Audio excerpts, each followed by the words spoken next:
In this video we're going to show you one of the important changes in the new version of Handbrake. We're going to open up Handbrake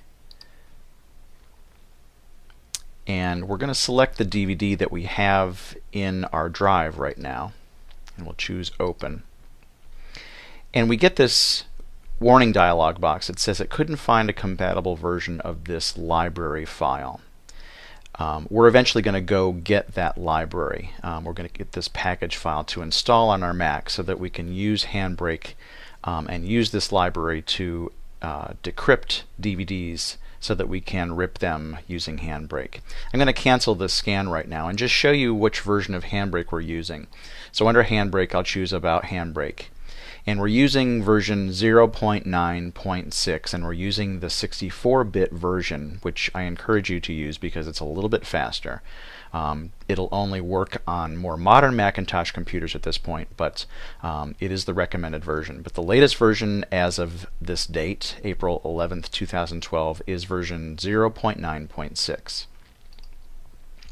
Okay, so let's go to our source button and grab that DVD again and choose Open. Now again, DVDs, the portion of the DVD that we want is that video_TS. So that's what Handbrake finds. We'll choose Open and it should recognize that. And normally this would start scanning the DVD to see what movies it finds. But we do get this warning with this new version of Handbrake. So we're going to get this libdvdcss.pkg file. So it's going to open up a website, and it's this one right here. So we'll click on this link to start downloading this. We'll use Google Chrome. And we'll click on the package to start installing the libdvdcss file. So we'll click on Continue. It tells us how much space it's going to take. We'll click Install. We're going to type in our password for our system. It's going to go through the process of installing this in our library folder.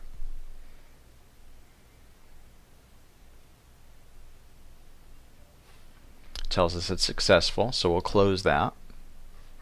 And we'll minimize Google Chrome for right now. We'll go back to our source. We'll choose our movie again. We'll choose Open. And now it starts to scan the DVD that's in there.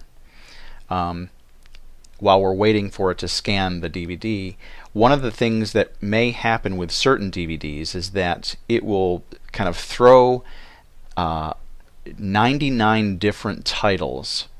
You'll see scanning X of 99, and if that's the case, it's an attempt by the movie company to kind of do some copy protection. What it thinks it's doing is it's keeping you from seeing the true movie, and it'll show you a bunch of files. Eventually we'll see these titles here. It'll show you a bunch of files that are the exact length of the movie, but the chapters will actually be out of order, which doesn't necessarily make for a nice viewing experience. Handbrake is pretty good at picking out the right one. In this case it's only 23 chapters, and that is the main chapter, which you see this movie is 2 hours long. And if we click the drop down, these are some other special features that are included on the DVD. We want to choose the main title in this case to rip this movie to our hard drive. Okay, so that simple procedure of installing that libdvdcss package file will allow Handbrake to decrypt the DVD so that we can now save this file on our hard drive, save the full movie to our hard drive. When we are going to rip DVDs, we suggest that you choose the normal profile under the regular setting. And if you don't see these presets over on the side here, the window may look like this. Click on the Toggle Presets button. You will see these. Choose the normal profile and then click on the Start button, and that will start the process of taking this movie file and saving it to your computer. So after a few seconds it'll scan those titles again, and then it will start to process and encode the movie. And after a while you'll actually see the frame rate and an estimate of how long it's going to take. This usually will drop down depending on the speed of your computer.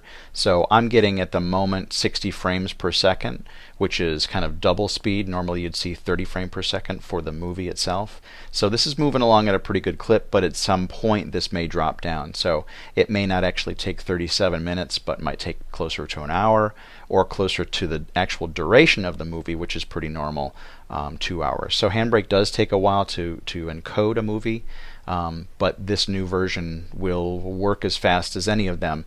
And again, the 64-bit versions, which you'll notice in the icon, with the icon here, the 64 icon, which you can't see right now, but you'll notice that 64-bit version will work a little bit faster on these newer computers.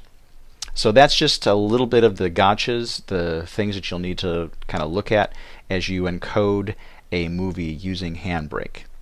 Hope you enjoyed it, and thanks for watching.